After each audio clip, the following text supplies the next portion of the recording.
Hey everyone, today I'm taking the macarons to the dark side.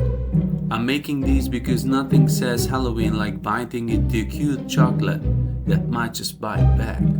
All you need is egg white, sugar, almond flour, pear flour, salt, powdered sugar. Let's go.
Thanks for watching. If you liked this video, hit the like button. If you didn't, hit it anyway, it's free.